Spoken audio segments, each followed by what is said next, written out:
Public Safety Basic Recruit Course ng Police Regional Training Center o PRTC-5 sa Campo General Silion, Ola. Ginanap ang recognition ceremony sitong Biyernes para sa Batch 2024-01 Siklahib o Serbisyo, Integridad, Katapatan sa Lipunan, Aktibong Huwaran, Instrumento ng Bayan. Isa sa mga nagtapos ay ang 28 anyos na battalion commander ng kanilang batch na si Brigadier Crisola ng Uban, Sorsogon na inalay ang kanyang tagumpay sa kanyang mga magulang at sa bayan na nais niyang pagsilbihan.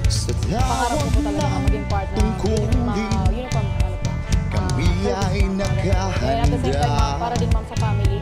Gusto ko yung sakripisyo po sa parents ko na pamilya ma'am. Talagang sila po yung nataguyod sa amin. At gusto ko rin ma'am mag-serve ma'am sa bayan. At the same time, gusto ko na makapag-influence para po mas mabuti yung si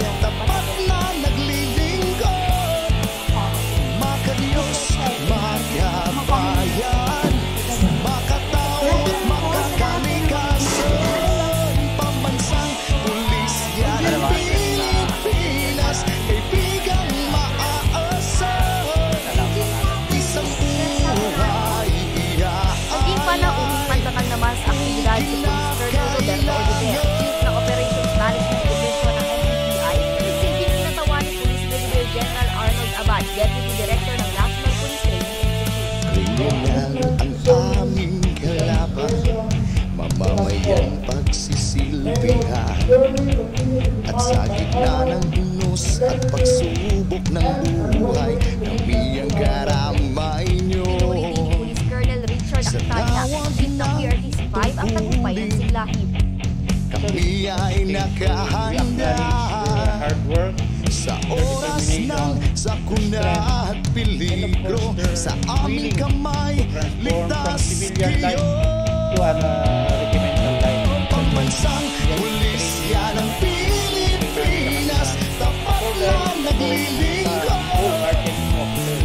Ayon naman kay Police Executive makataw at makakalikas.